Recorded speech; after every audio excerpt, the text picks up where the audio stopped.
जय श्री राम। जय श्री राम। अपने पिता एवं माता कैकेयी के प्रकोष्ठ से राम अपनी माता कौशल्या के पास पहुंचे।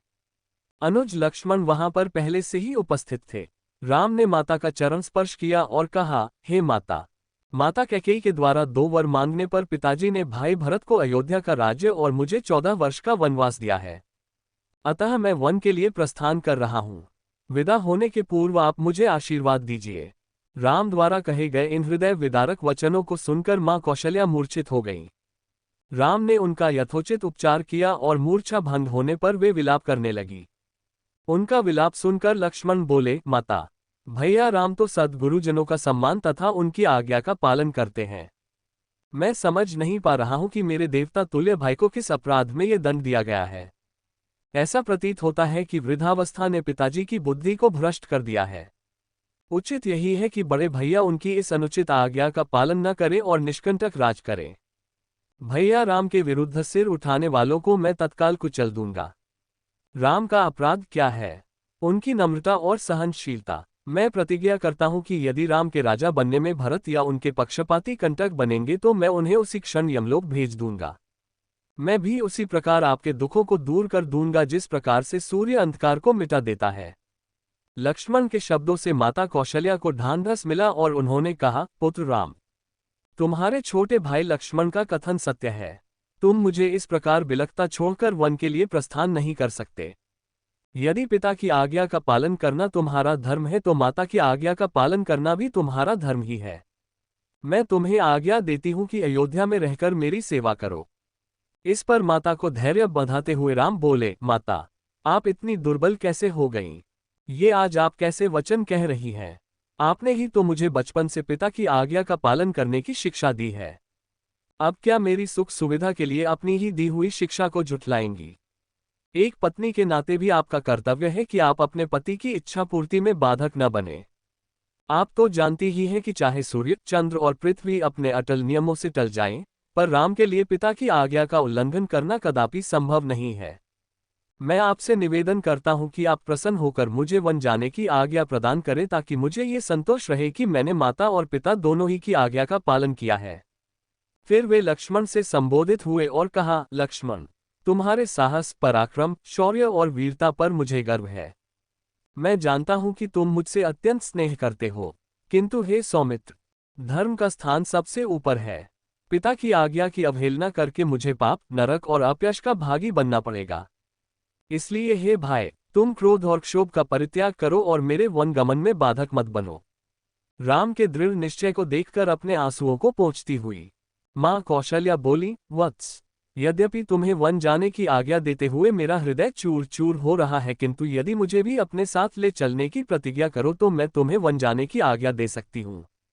राम ने संयम पूर्वक कहा, माता, पिताजी इस समय अत्यंत दुखी हैं और उन्हें आपके प्रेमपूर्ण सहारे की आवश्यकता है।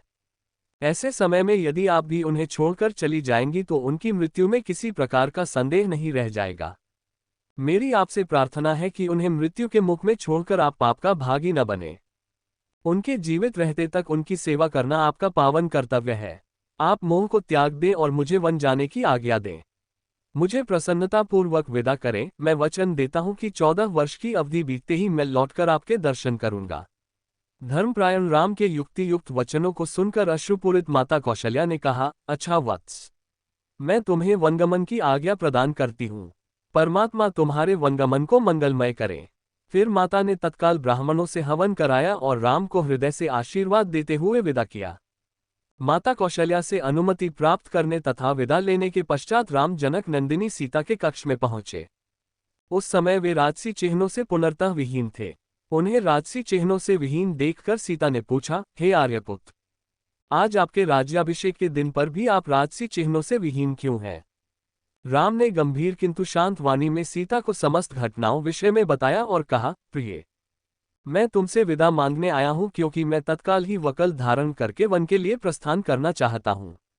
मैं चाहता हूं कि मेरे जाने के बाद तुम अपने मृदु स्वभाव तथा सेवा शुश्रूषा से माता पिता तथा भरत सहित समस्त परिजनों को प्रसन्न और संतुष्ट रखना। अब तक तुम मेरी प्रत्येक बात श्रद्धापूर्वक मानती आए हो और मुझे विश्वास है कि आगे भी मेरी इच्छानुसार तुम यहाँ रहकर अपने कर्तव्य का पालन करोगी। सीता बोली, प्राणनाथ, शास्त्र बताते हैं कि पत्नी अर्धांगिनी होती है। यदि आपको वनवास की आज्ञा मिली है तो इसका अर्थ है कि मुझे भी वनवास की आज्ञा मिली है। कोई विधान नहीं कहता कि पुरुष का आधा अंग वन में रहे और आधा अंग घर में। हे नाथ, स्त्री की गति तो उसके पति के साथ ही होती है, इसलिए मैं भी आपके साथ वन चलूंगी। आपके साथ रहकर वहां मैं आपके चरणों की सेवा करके अपना कर्तव्य निभाऊंगी। पति की सेवा करके पत्नी को जो अपूर्व सुख प्राप्त होता है वह सुखलोक और परलोक के सभी सुखों से बड़ा होता है। पत्नी के लिए पति ही परमेश्वर होता है। यदि आप कंद मूल फलादि से अपनी उदर पूर्ति करेंगे तो मैं भी अपनी क्षुधा वैसे ही शांत करूंगी। आपसे अलग होकर स्वर्ग का सुख वैभव भी मैं स्वीकार नहीं कर सकती। यदि आप मेरी इस विनय और प्रार्थना की उपेक्षा करके मुझे अयोध्या में छोड़ जाएंगे तो आपके वन के लिए प्रस्थान करते ही मैं अपने प्राण त्याग दूंगी। यही मेरी प्रतिज्ञा है। राम को वन में होने वाले कष्टों को ध्यान था, इसीलिए वे अपने साथ सीता को वन में नहीं ले जाना चाहते थे। वे उन्हें समझाने का प्रयत्न करने लगे, किंतु जितना वे प्रयत्न करते थे सीता का हठ उतना ही बढ़ते जाता था। किसी भी प्रकार से समझाने बुझाने का प्रयास करने पर वे अनेक प्रकार के शास्त्र सम्मत तर्क करने लगती और उनके प्रयास को विफल करती जाती।